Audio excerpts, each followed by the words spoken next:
எல்லோருக்கும் வணக்கம். இன்றைக்கி இந்த வீடியோவில் என்ன பார்க்க போகிறீங்கன்னா, ஒரு கர்நாடகாவோட பாரம்பரியமான ஒரு டிஃபன் ரெசிபி தான் பார்க்க போகிறீங்க.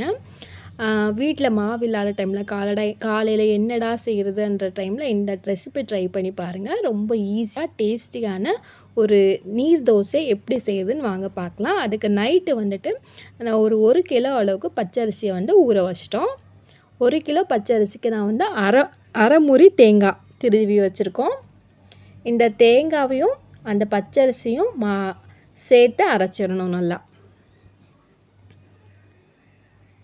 அவ்வளோதான். ஃபஸ்ட்டு ரவுண்ட் தேங்காய் போட்டு அரைச்சிட்டோம். நல்லா தண்ணியாக இருக்கணும். நல்லா மாவு நல்லா மையாக அரைச்ச பிறகு இன்னும் கொஞ்சம் மாவு இருக்குது. இதை வெறும் அரிசியை மட்டும் நல்லா அரைச்சிட்டோம்.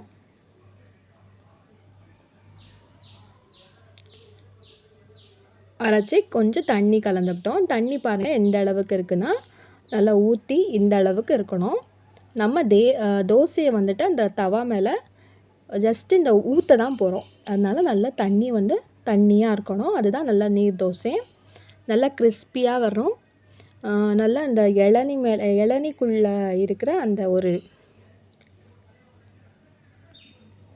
இளநிக்குள்ளே இருக்கிற அந்த வழுக்க டேஸ்ட்டில் இருக்கும் இந்த தோசை. நல்லாயிருக்கும் டேஸ்டியாக. ட்ரை பண்ணி பாருங்கள். தோசையை தோசைக்கல்லை நல்லா ஹீட் பண்ணிவிட்டு நல்லா ஜஸ்ட்டு ஊற்றி விடணும். ஊற்றி விட்டு எல்லா பக்கமும் ஸ்ப்ரெட் பண்ணிட்டிங்கன்னா நல்லா மூடி போட்டு ஒரு 2 நிமிஷம் விட்டிங்கன்னா போதும். நல்லா வெந்து வந்துடும்.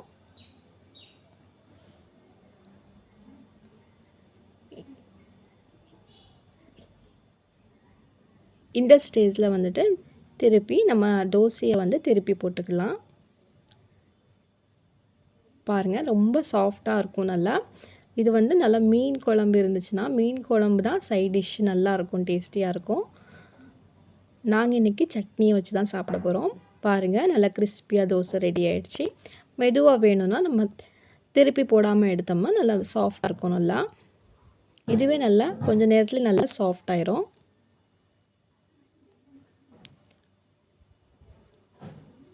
இப்போ பாருங்கள், இன்னொரு தோசை ஊற்றி காட்டுறோம்.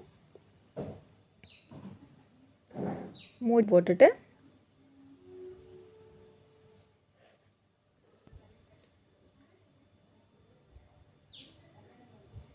நல்லா வெந்துட்டு நல்லா கிறிஸ்பியாக வேணால் நல்லா கொஞ்சம் இன்னும் ஒரு 2 நிமிஷம் எக்ஸ்ட்ரா வச்சிங்கன்னா நல்லா கிறிஸ்பியாக வந்துடும். பாருங்கள்.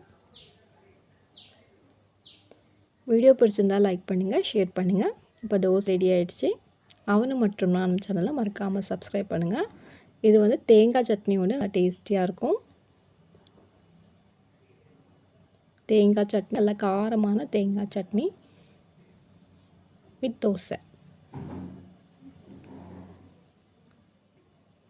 பாருங்கள் எவ்வளோ சாஃப்டாக இருக்குது. புளிப்பும் அதிகமாக இருக்காது. அதனால் ஹெல்த்துக்கும் நல்லது தான். நல்லா ட்ரை பண்ணி பாருங்கள். வீடியோ பிடிச்சிருந்தால் லைக் பண்ணுங்கள், ஷேர் பண்ணுங்கள். அவனை மற்றும் நான் சேனலை மறக்காமல் சப்ஸ்கிரைப் பண்ணுங்கள். தேங்க்ஸ் ஃபார் வாட்சிங்.